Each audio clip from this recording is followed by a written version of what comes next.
ஓம் முருகா போற்றி. கந்தசஷ்டி விரதத்தோட 42ஆம் நாள் இன்னைக்கு முருகருக்கு முல்லைப்பூ சாத்தி நல்லபடியாக முருகருக்கு பூஜை முடித்தாச்சு. எப்பவும் போல் விநாயகருக்கு பூ வச்சு பூஜை பண்ணிவிட்டு அதுக்கப்புறம் முருகருக்கும் பண்ணி முடித்தாச்சு. இன்றைக்கி பிரசாதம் பார்த்திங்கன்னா நட்ஸ் தான் வச்சுருக்கேன். முந்திரி, திராட்சை, பாதாம் இந்த மாதிரி தான் வச்சுருக்கேன். எப்பவும் போல் தூபம் தீபம் எல்லாம் காட்டியாச்சு. மந்திரம் இன்றைக்கி என்ன சொன்னேன்னு பார்த்திங்கன்னா, நாள் என் செய்யும் வினைதான் என் செய்யும் என்னை நாடி வந்த கோள் என் செய்யும் கொடுங்கூற்று என் செய்யும் குமரேசர் இரு தாளும் சிலம்பும் சதங்கையும் தண்டையும் சண்முக முந்தோளும் கடம்பும் எனக்கு முன்னே வந்து தோன்றிடனே. இந்த மந்திரம் தான் இன்றைக்கி சொன்னேன். இந்த மந்திரத்துக்கு உண்மையாகவே ரொம்ப பவர் இருக்குங்க. யாரெல்லாம் இதை சொல்லியிருக்கீங்கன்னு சொல்லுங்கள்.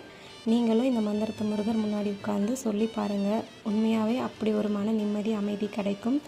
முருகருக்கு எல்லாமே பண்ணி முடிச்சுட்டு வேதியத்துக்கு நீர் மாற்றியாச்சு. முருகருக்கு நல்லபடியாக பூஜை பண்ணி முடித்தாச்சு. நாளைக்கு